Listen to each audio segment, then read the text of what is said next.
Setiap langkah punya arti. Halo, oke guys. Setiap Kita habis dari PJR, minta surat kita berjalan stop mobil. menembus waktu, menyatu dalam kisah baru. Whoever sudden journey and story. Oh, udah tadi kali parkirannya ya? Biar terus ada ini. Belok kanan, lalu belok kanan. Astagfirullahaladzim. Belok kanan. Ini kebanyakan gerbang nih. Kan beda kalau target kecelakaan. Wajib lapor.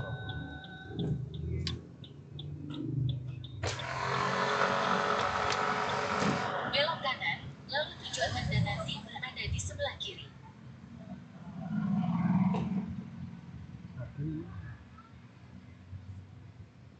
Ini kan mana mobilnya? Banyak. Nggak dapat tugasnya. Banyak boleh. Depan lagi saya. Depan aja. Iya. Mau urus ini Pak Laka. Laka Bapak Mutar. pertigaan belok kanan sebelah masjid ya. Oh iya. Terima kasih. Makasih Pak. Sekarang lurus, Terus. mutar pertigaan belok kiri. Siap. Kanan. Makasih Pak. Udah jalan pelan jadi nggak usah Pakai sabuk. Luas juga jalannya. nggak usah sama pemerintah. Pertigaan masjid. Lurus. Belok kanan, lalu belok kanan. Udah. Dekat masjid.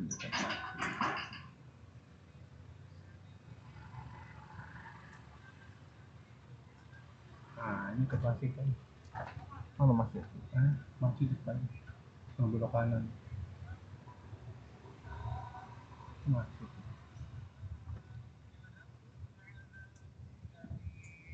Ini parkiran sini kan?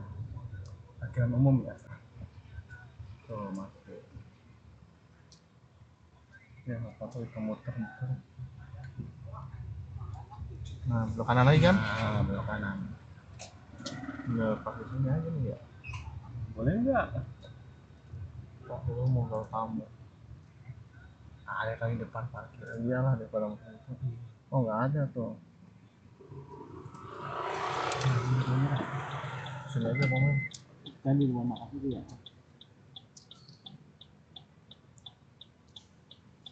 Sat Suruhara. Itu unit 1. Unit berapa tadi katanya? Dekat masjid berarti ini kan. Unit 1 kalau tangan unit 1. Dia naruh mobilnya di mana dia naruh mobil?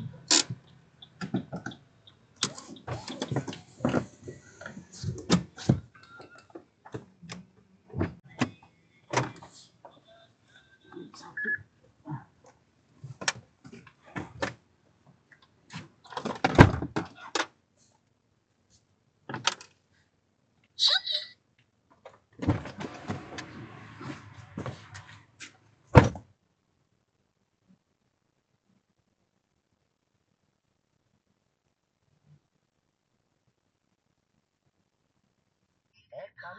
Ini lurus nih. Iya lurus Cikampek langsung Tol Cipali. Iya. Ini lebih cepat. Wilayah yang kini dikenal sebagai Purwakarta, pada masa lalu, memiliki nama Sindang Kasih. Nama ini berasal dari bahasa Sunda, yang memiliki arti mendalam. Kata Sindang berarti mampir, sementara Kasih berarti cinta atau kasih sayang. Nama ini tidak hanya sekadar penamaan geografis, tetapi juga mencerminkan nilai-nilai budaya yang dipegang erat oleh masyarakat lokal. Penduduk Sindang Kasih dikenal ramah dan terbuka terhadap para pendatang, sebuah karakteristik yang menjadikan wilayah ini tempat persinggahan favorit bagi para pedagang dan pelancong. Keramahan ini tidak hanya memberikan rasa aman, tetapi juga membangun hubungan sosial yang harmonis di antara berbagai kelompok masyarakat yang melewati wilayah tersebut. Pada abad ke-16, wilayah yang kini dikenal sebagai Purwakarta mulai dipengaruhi oleh penyebaran agama Islam. Agama ini dibawa oleh para pedagang dan ulama dari pesisir utara Jawa, yang menjadikan wilayah tersebut sebagai salah satu tempat persinggahan dalam perjalanan dagang mereka. Islam diperkenalkan melalui pendekatan yang damai dan penuh toleransi, yang memudahkan penerimaan masyarakat lokal. Para pedagang sering mengajarkan nilai-nilai Islam melalui interaksi sehari-hari, seperti transaksi yang jujur, doa, serta cerita-cerita inspiratif yang menarik hati penduduk. Ulama yang datang juga memainkan peran penting dengan mendirikan tempat-tempat ibadah sederhana seperti surau atau masjid kecil yang kemudian menjadi pusat aktivitas keagamaan dan pendidikan. Seiring waktu, Islam semakin mengakar dalam kehidupan masyarakat. Tradisi-tradisi lokal mulai beradaptasi dengan nilai-nilai Islam tanpa kehilangan identitas budaya aslinya, menciptakan harmoni antara adat dan agama. Pengaruh para ulama tidak hanya terbatas pada aspek spiritual, tetapi juga dalam bidang sosial dan politik. Mereka menjadi penasihat bagi para pemimpin lokal, mendorong reformasi dalam tata kelola masyarakat berdasarkan prinsip keadilan dan kesetaraan yang diajarkan dalam Islam. Penyebaran Islam juga memperkaya dinamika budaya di wilayah ini, membentuk masyarakat yang lebih beragam dan inklusif. Pada masa ini, wilayah tersebut mulai menunjukkan identitas baru sebagai komunitas yang tidak hanya dikenal karena keramahan, tetapi juga nilai-nilai keislaman yang kuat. Pada awal abad ke-19, Hindia Belanda memulai ekspansi besar-besaran ke wilayah Jawa Barat, termasuk Sindang Kasih. Wilayah ini dianggap strategis karena lokasinya yang berada di jalur perdagangan dan memiliki potensi ekonomi yang besar, terutama dalam hasil pertanian. Pemerintah kolonial Belanda melihat Sindang Kasih sebagai salah satu titik penting untuk mengamankan jalur distribusi barang dan mengontrol wilayah pedalaman Jawa Barat. Kehadiran Belanda ditandai dengan pembangunan infrastruktur dasar, seperti jalan untuk memperlancar pengangkutan hasil bumi ke pelabuhan-pelabuhan utama di pesisir utara. Namun, di balik upaya modernisasi ini, terdapat ambisi Belanda untuk memperkuat cengkeraman kolonial di wilayah tersebut. Strategi penguasaan Belanda tidak hanya berbentuk fisik, tetapi juga melalui pendekatan politik dan sosial. Mereka berusaha membangun hubungan dengan para pemimpin lokal, memanfaatkan sistem feodal yang ada untuk mengontrol masyarakat secara tidak langsung. Dalam proses ini, banyak kebijakan kolonial yang membebani masyarakat setempat, seperti pajak yang tinggi dan kewajiban kerja paksa. Meskipun demikian, kehadiran Belanda juga membawa pengaruh baru, seperti pengenalan sistem administrasi modern yang kelak menjadi dasar pengelolaan wilayah di masa depan. Namun, tekanan dari penjajahan ini juga menimbulkan resistensi di kalangan masyarakat, yang kelak memicu perlawanan lokal sebagai bagian dari perjuangan panjang melawan kolonialisme. Pada masa kepemimpinan Bupati Karawang, R.A. Suryawinata, Sindang Kasih mulai dianggap sebagai lokasi yang lebih strategis untuk pusat pemerintahan dibandingkan Wanayasa, yang sebelumnya menjadi pusat administrasi. Sindang Kasih berada di lokasi yang lebih terhubung dengan jalur perdagangan utama dan memiliki akses lebih mudah ke berbagai wilayah penting di Jawa Barat. Selain itu, kondisi geografi Sindang Kasih yang lebih datar dibandingkan Wanayasa memudahkan pembangunan infrastruktur seperti jalan dan fasilitas pemerintahan. Hal ini menjadikannya pilihan ideal untuk mendukung aktivitas administratif dan ekonomi yang lebih besar. Suryawinata, dengan visinya yang progresif, memahami bahwa perpindahan pusat pemerintahan ke Sindang Kasih dapat meningkatkan efisiensi dalam mengelola wilayahnya. Keputusan untuk memindahkan pusat pemerintahan juga didorong oleh potensi ekonomi Sindang Kasih yang lebih besar. Wilayah ini memiliki sumber daya alam yang melimpah dan lahan pertanian yang subur, yang dapat mendukung stabilitas pangan dan meningkatkan pendapatan daerah. Selain itu, letaknya yang berada di jalur penghubung antara daerah pedalaman dan pesisir menjadikannya titik strategis untuk memperluas pengaruh dan kontrol pemerintahan. Suryawinata melihat perpindahan ini sebagai langkah awal untuk menjadikan Sindang Kasih sebagai pusat kemajuan, tidak hanya dalam hal administrasi tetapi juga dalam bidang sosial dan ekonomi. Keputusan tersebut akhirnya membuka jalan bagi perkembangan wilayah ini menjadi Purwakarta yang kita kenal saat ini. Pada tahun 1830, perpindahan pusat pemerintahan Kabupaten Karawang ke Sindang Kasih menjadi momen penting dalam sejarah perkembangan wilayah tersebut. Keputusan ini bukan hanya soal pemindahan lokasi fisik, tetapi juga sebuah strategi untuk meningkatkan efektivitas administrasi dan pengelolaan wilayah. Sindang Kasih dipilih karena dianggap lebih strategis dan memiliki akses yang lebih baik ke jalur perdagangan utama. Untuk mendukung fungsi barunya sebagai pusat pemerintahan, sebuah pendopo megah dibangun di tengah wilayah tersebut. Pendopo ini bukan hanya berfungsi sebagai pusat administrasi, tetapi juga menjadi simbol otoritas dan kebanggaan masyarakat setempat. Di sini, segala keputusan penting, baik yang terkait dengan kebijakan lokal maupun hubungan dengan pemerintah kolonial, diambil. Pendopo yang dibangun di Sindangkasih juga menjadi tempat berkumpulnya tokoh-tokoh masyarakat dan pemimpin lokal. Fungsi pendopo meluas dari sekadar pusat administrasi menjadi ruang interaksi sosial dan budaya. Selain itu, bangunan ini memperkuat posisi Sindangkasih sebagai pusat aktivitas ekonomi dan politik di wilayah tersebut. Kehadiran pendopo mencerminkan perubahan signifikan dalam struktur pemerintahan, di mana wilayah ini mulai menunjukkan identitasnya sebagai pusat baru yang mandiri. Perpindahan pusat pemerintahan ini membuka jalan bagi Sindangkasih untuk berkembang lebih pesat, baik dalam infrastruktur, perdagangan, maupun pengaruhnya di Jawa Barat. Langkah ini menjadi awal dari transformasi Sindangkasih menuju statusnya sebagai kota Purwakarta di masa depan. Dalam sebuah rapat penting yang digelar di Pendopo Sindangkasih, salah satu kepala wilayah bernama Purbasari mengusulkan nama Purwakarta untuk menggantikan nama lama. Ia meyakini bahwa nama tersebut mencerminkan visi besar yang diharapkan masyarakat pada masa itu. Purwakarta berasal dari bahasa Sanskerta, di mana Purwa berarti awal atau permulaan, dan Karta berarti kota atau tempat. Usulan ini didasarkan pada harapan agar wilayah tersebut menjadi titik awal dari kemajuan dan pembaruan, baik dalam aspek pemerintahan, ekonomi, maupun sosial. Dengan nama baru ini, Purbasari berharap wilayah tersebut dapat meninggalkan kesan lama sebagai tempat persinggahan semata dan bertransformasi menjadi pusat aktivitas yang lebih besar dan bermakna. Pengusulan nama ini bukan hanya soal perubahan identitas, tetapi juga mencerminkan semangat zaman saat itu. Dalam era transisi yang penuh tantangan, nama Purwakarta memberikan pesan optimisme bagi masyarakat lokal. Purbasari, sebagai seorang pemimpin visioner, memahami pentingnya sebuah nama dalam membentuk karakter dan arah perkembangan sebuah wilayah. Ia melihat nama Purwakarta sebagai simbol kebangkitan yang dapat memotivasi masyarakat untuk bekerja lebih keras dalam membangun wilayah mereka. Usulan ini akhirnya diterima dengan antusias oleh peserta rapat dan menjadi tonggak sejarah dalam perjalanan Sindangkasih menuju identitas barunya sebagai Purwakarta, kota yang hingga kini tetap membawa semangat awal perubahan tersebut. Nama Purwakarta memiliki makna mendalam yang berasal dari bahasa Sanskerta. Kata Purwa, yang berarti awal atau permulaan, menggambarkan sebuah harapan akan lahirnya sesuatu yang baru dan lebih baik. Sementara itu, Karta, yang berarti kota atau tempat, menekankan peran wilayah ini sebagai pusat kegiatan yang memiliki nilai strategis dan simbolis.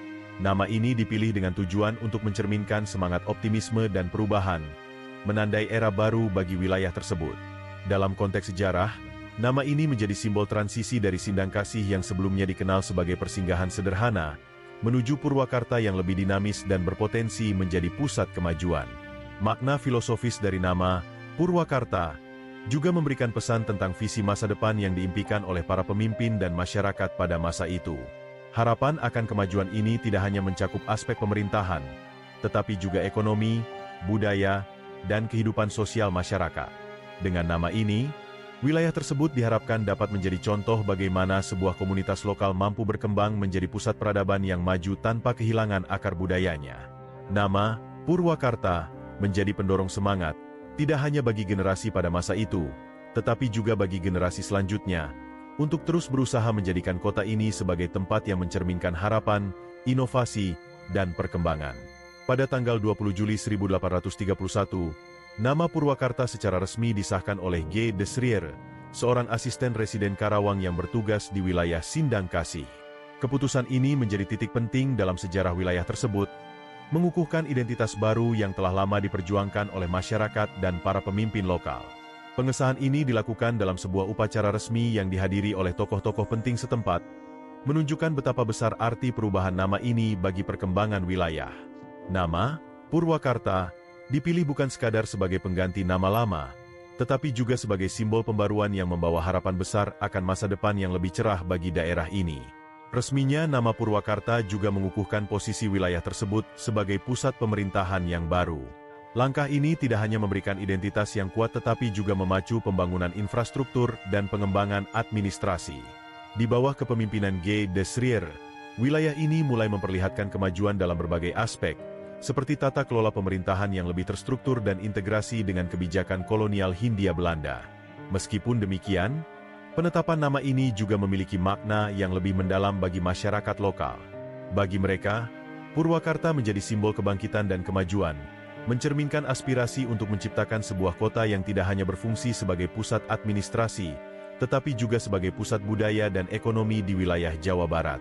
Setelah nama Purwakarta secara resmi ditetapkan, pembangunan wilayah ini segera menjadi prioritas utama untuk merealisasikan visinya sebagai pusat pemerintahan yang baru. Infrastruktur dasar seperti jalan mulai dibangun untuk meningkatkan konektivitas dengan wilayah sekitarnya. Jalan-jalan tersebut tidak hanya menghubungkan desa-desa di sekitar Purwakarta, tetapi juga mengintegrasikan wilayah ini ke jalur perdagangan utama Jawa Barat. Pasar-pasar didirikan untuk memfasilitasi aktivitas perdagangan yang semakin berkembang, memungkinkan masyarakat lokal dan pedagang dari luar untuk berinteraksi secara langsung. Keberadaan pasar ini menjadi salah satu pusat kehidupan ekonomi yang penting, membawa kemakmuran bagi masyarakat setempat. Selain itu, berbagai fasilitas pemerintahan juga dibangun untuk mendukung fungsi administrasi, pendopo pemerintahan, kantor-kantor kecil, dan tempat tinggal bagi pejabat lokal dirancang dengan gaya arsitektur khas yang mencerminkan pengaruh kolonial.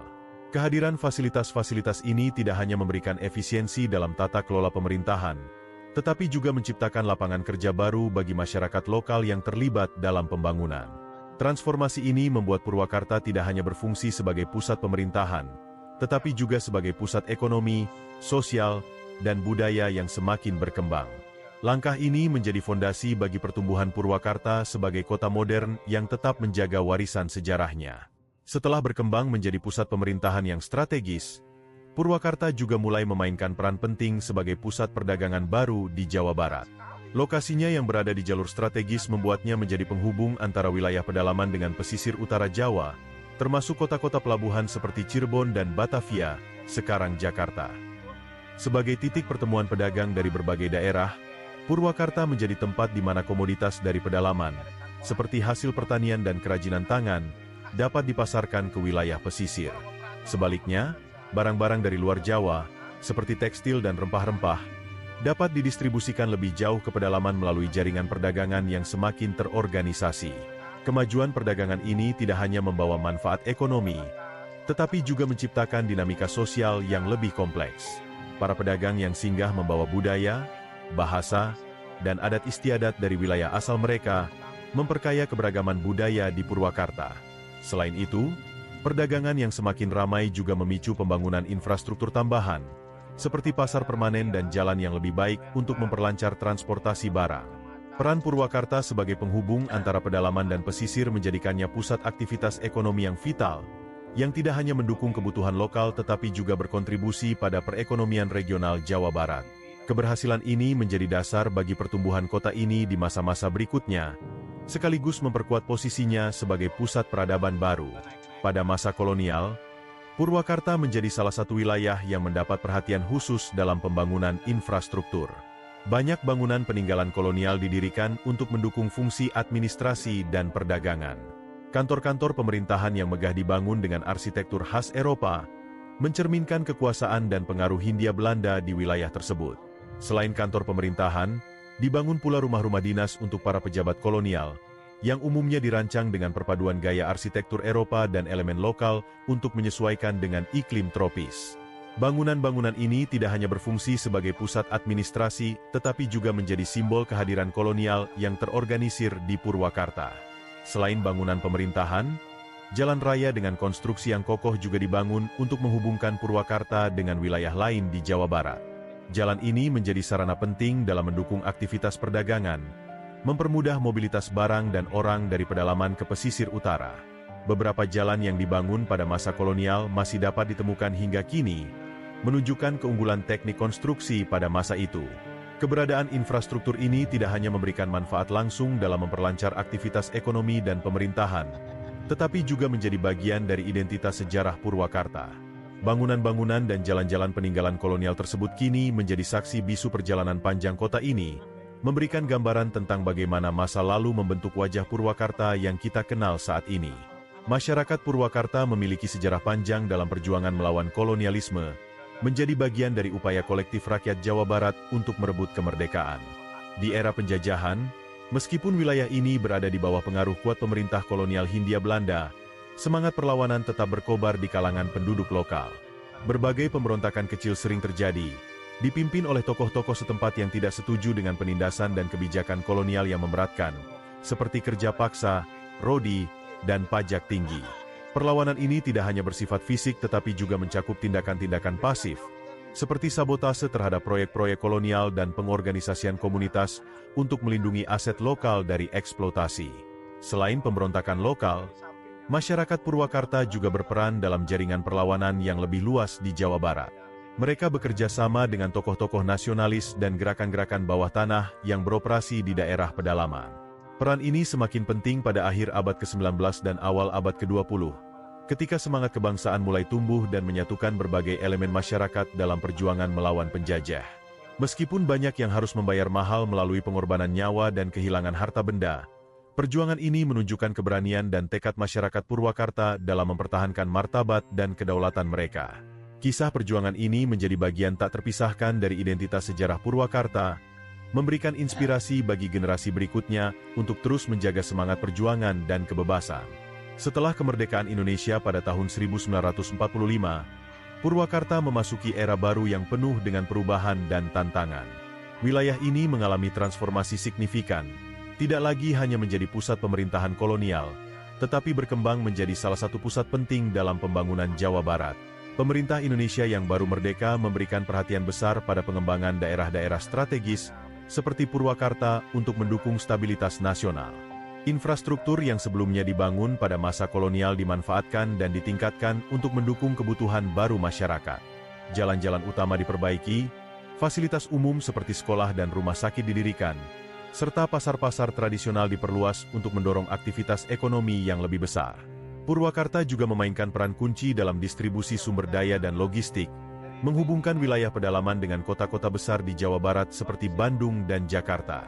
Dengan potensi geografisnya yang strategis, wilayah ini menjadi bagian dari rencana pembangunan yang lebih besar, termasuk program industrialisasi dan pengembangan agraria. Pemerintah daerah Purwakarta secara aktif mendorong kerjasama antara masyarakat lokal dan pemerintah pusat untuk menciptakan peluang ekonomi yang lebih luas. Transformasi ini tidak hanya memberikan dampak ekonomi tetapi juga memperkuat identitas Purwakarta sebagai daerah yang berkontribusi besar terhadap pembangunan Jawa Barat, menjadikannya wilayah yang dinamis dan berdaya saing tinggi di era pasca kemerdekaan. Pada era kemerdekaan, Kabupaten Purwakarta secara resmi dipisahkan dari Kabupaten Karawang, sebuah langkah penting yang memperkuat identitasnya sebagai daerah mandiri. Pemisahan ini dilakukan untuk meningkatkan efisiensi administrasi dan pemerintahan, mengingat luasnya wilayah serta beragamnya kebutuhan masyarakat di kedua daerah tersebut. Dengan menjadi kabupaten sendiri, Purwakarta mendapatkan kewenangan penuh untuk mengelola sumber daya lokal dan mengatur pembangunan sesuai dengan kebutuhan spesifik masyarakatnya. Langkah ini tidak hanya memberikan keluasaan dalam hal tata kelola, tetapi juga mempertegas eksistensi Purwakarta sebagai wilayah dengan potensi besar di bidang ekonomi, sosial, dan budaya. Sebagai kabupaten yang mandiri, Purwakarta mulai membangun struktur pemerintahan yang lebih kuat dan fokus pada pengembangan wilayahnya. Berbagai kebijakan dirancang untuk memanfaatkan keunggulan geografis dan kekayaan alamnya, seperti pengelolaan sumber daya air dari Waduk Jatiluhur yang menjadi salah satu ikon utama wilayah ini. Pemisahan dari Karawang juga memberikan kesempatan bagi Purwakarta untuk mengembangkan karakteristik uniknya, baik dalam hal tradisi budaya maupun prioritas pembangunan. Proses ini menjadi tonggak sejarah penting bagi Purwakarta, menegaskan perannya sebagai salah satu kabupaten yang tidak hanya mandiri secara administratif, tetapi juga mampu berkontribusi secara signifikan terhadap pembangunan Jawa Barat dan Indonesia. Purwakarta dikenal sebagai salah satu daerah di Jawa Barat yang kaya akan tradisi dan kebudayaan khas Sunda yang terus dilestarikan hingga hari ini. Keberagaman budaya ini tercermin dalam berbagai aspek kehidupan masyarakat, mulai dari seni pertunjukan hingga ritual adat yang menjadi bagian tak terpisahkan dari identitas daerah.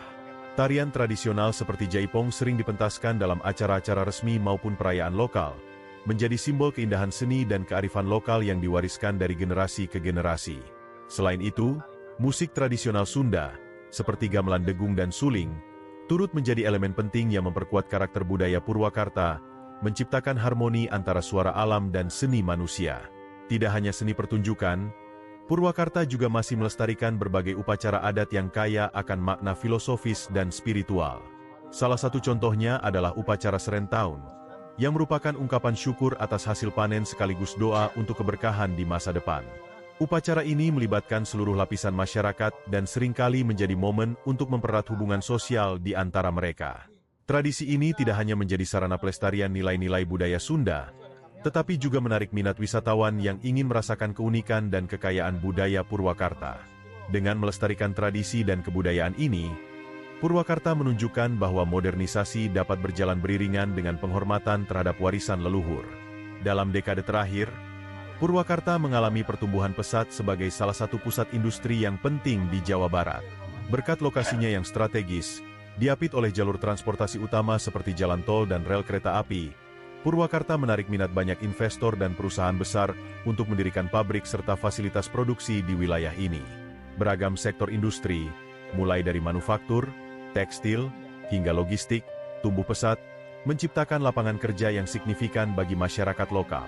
Kawasan-kawasan industri modern mulai bermunculan, memberikan kontribusi besar terhadap perekonomian daerah, sekaligus memperkuat posisi Purwakarta sebagai salah satu pusat ekonomi yang berkembang di Indonesia. Namun, pertumbuhan industri ini juga membawa tantangan bagi Purwakarta.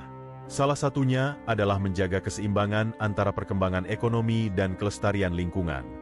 Pemerintah daerah bersama dengan perusahaan-perusahaan yang beroperasi di wilayah tersebut berupaya untuk menerapkan praktik industri yang ramah lingkungan, seperti pengelolaan limbah dan efisiensi energi. Selain itu, mereka juga berfokus pada pengembangan sumber daya manusia lokal melalui pelatihan dan pendidikan, memastikan bahwa masyarakat setempat mendapatkan manfaat langsung dari pertumbuhan ekonomi ini. Transformasi Purwakarta menjadi pusat industri tidak hanya mengubah wajah kota ini secara fisik, tetapi juga menciptakan peluang baru untuk kemajuan masyarakatnya, menjadikannya daerah yang dinamis di tengah persaingan global. Purwakarta kini telah menjelma menjadi salah satu destinasi wisata sejarah yang menarik perhatian banyak pengunjung, baik dari dalam maupun luar daerah. Salah satu ikon wisata yang mencolok adalah Taman Air Mancur Sri Baduga, yang dikenal sebagai air mancur terbesar di Asia Tenggara. Taman ini tidak hanya menjadi tempat hiburan modern, tetapi juga syarat dengan nilai sejarah dan budaya lokal. Konsep taman ini menggambarkan perpaduan antara seni tradisional dan teknologi modern, menghadirkan pertunjukan air mancur yang diiringi musik khas Sunda dan efek cahaya spektakuler. Lokasi ini sering dijadikan tempat berkumpul oleh masyarakat setempat dan wisatawan untuk menikmati suasana malam yang indah sambil mengenang kejayaan masa lalu. Selain itu, Museum Bel Panyawangan menjadi destinasi yang wajib dikunjungi bagi para pecinta sejarah. Museum ini dirancang untuk menggambarkan perjalanan sejarah Purwakarta sejak masa prasejarah hingga era modern. Melalui koleksi artefak, diorama, dan teknologi interaktif, pengunjung dapat belajar tentang bagaimana Purwakarta berkembang menjadi kota yang dikenal saat ini. Museum ini juga menjadi pusat pendidikan budaya, memberikan wawasan mendalam tentang tradisi Sunda dan nilai-nilai lokal yang masih dipertahankan. Dengan adanya tempat-tempat seperti ini, Purwakarta tidak hanya menawarkan pengalaman wisata yang menarik, tetapi juga memperkuat identitasnya sebagai kota yang menghormati dan melestarikan warisan sejarahnya. Kombinasi antara elemen tradisional dan modern ini menjadikan Purwakarta destinasi yang kaya akan cerita dan inspirasi. Purwakarta terus menunjukkan perkembangan yang pesat dengan berbagai proyek modern yang mengubah wajah kota ini menjadi lebih dinamis dan maju. Proyek-proyek seperti pembangunan infrastruktur transportasi, taman kota, dan fasilitas publik lainnya dirancang untuk meningkatkan kualitas hidup masyarakat sekaligus menarik minat wisatawan dan investor. Kehadiran fasilitas-fasilitas baru ini menjadikan Purwakarta tidak hanya nyaman sebagai tempat tinggal tetapi juga kompetitif sebagai pusat ekonomi dan pariwisata di Jawa Barat. Meski begitu, perkembangan ini dilakukan dengan tetap memperhatikan keseimbangan lingkungan dan nilai-nilai lokal, menciptakan harmoni antara modernisasi dan pelestarian budaya. Upaya untuk menjaga warisan budaya dan sejarahnya terlihat dalam berbagai program pemerintah dan masyarakat setempat. Tradisi-tradisi lokal seperti Serentaun, Jaipong, dan berbagai upacara adat masih dirayakan secara rutin, menjadi bagian penting dari identitas kota. Selain itu, bangunan-bangunan bersejarah dan tempat-tempat ikonik, seperti Pendopo Purwakarta dan Museum Bel Panyawangan, dirawat dan dilestarikan agar tetap menjadi saksi perjalanan panjang kota ini. Kombinasi antara pembangunan modern dan penghormatan terhadap warisan masa lalu ini menciptakan karakter unik bagi Purwakarta, menjadikannya kota yang mampu bergerak maju tanpa melupakan akar budayanya. Pendekatan ini memastikan bahwa kemajuan kota tidak hanya memberikan manfaat material, tetapi juga memperkuat rasa kebanggaan dan identitas masyarakatnya.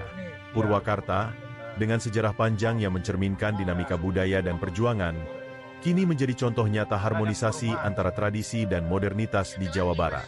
Kota ini berhasil memadukan akar budaya Sunda yang kental dengan inovasi-inovasi modern yang mendukung perkembangan zaman.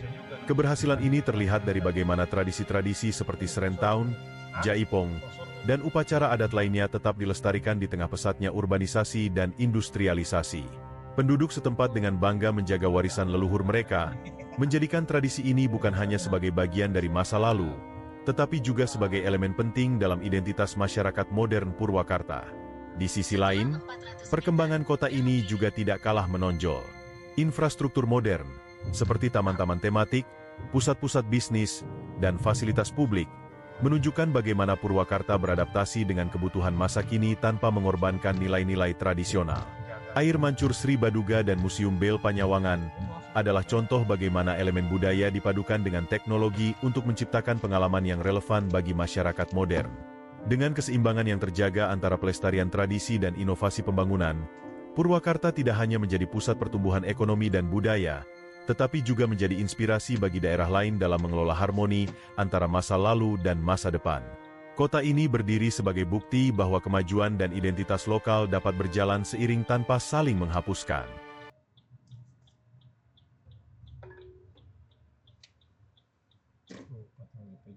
Putar balik, lalu belok kiri ke Jalan Tol Subang.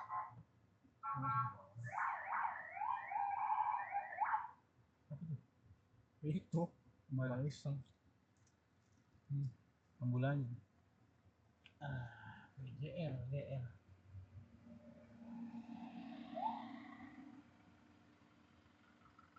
Pak, kantornya di sebelah mana, Pak? Kantor PJR. Gimana? Masih itu aja nggak apa-apa? Siap.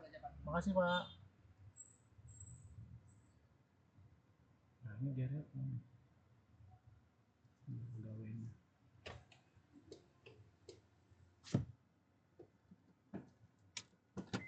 Belok kiri ke Jalan Tol Subang, lalu belok kiri.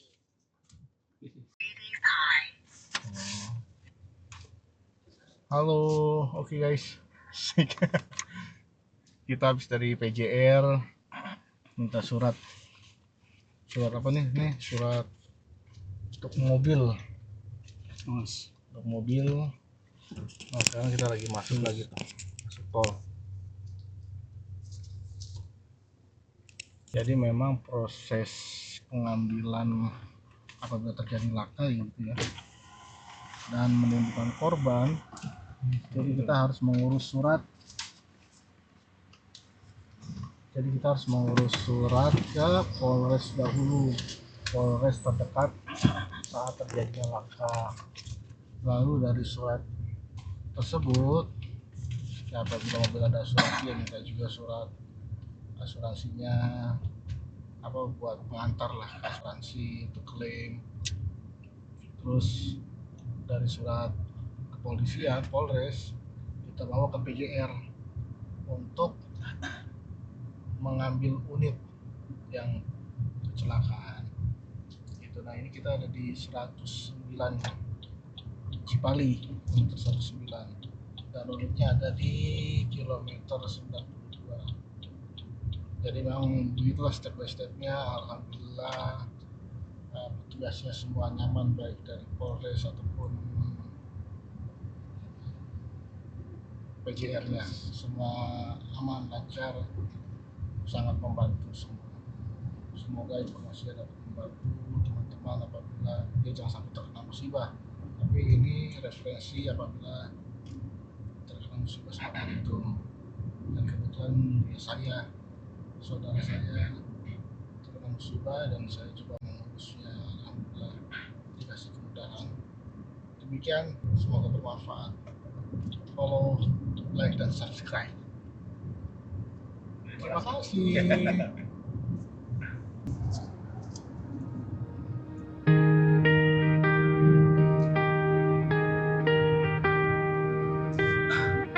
Kemarin nih, dulu begini nih, yang di Bekasi. Setiap langkah punya arti. Nabrak. Setiap cerita hidup kembali. Kita berjalan menembus waktu, menyatu dalam kisah baru. Whoever sudden journey and stories, melangkah bersama menjadi cerita. Lewat waduk itu. Mengikuti arah ritme kota, road trip tanpa janji. Faith, oh guided journey, oh Lewat sono journey. ya, lewat Subang Sumedang ya. Moment with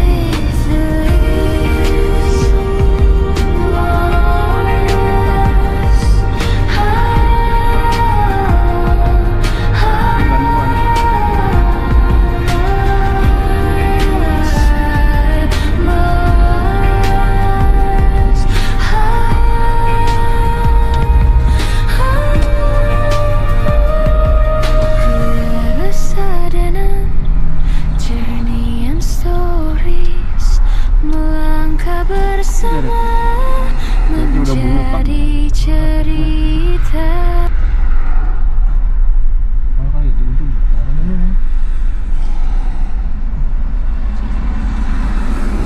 tuh mobil yang di depan tuh kelihatan.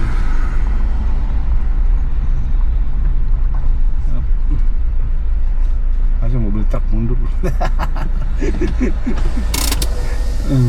Iya ya. Iya lah, truk mundur itu tahu-tahu ntar ada itunya. Itu dia. Iya, Masya Allah. itu kan ada ini.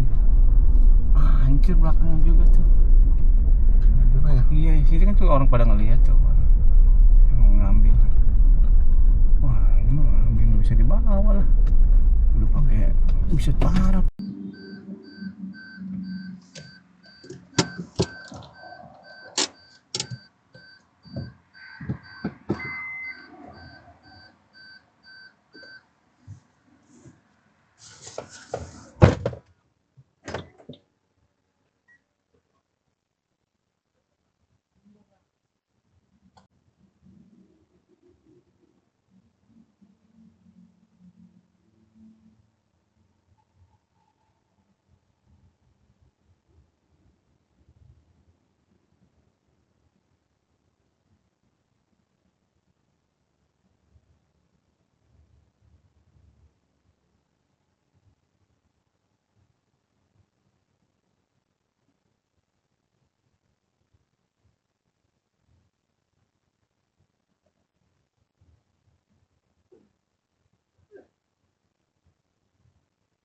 Melangkah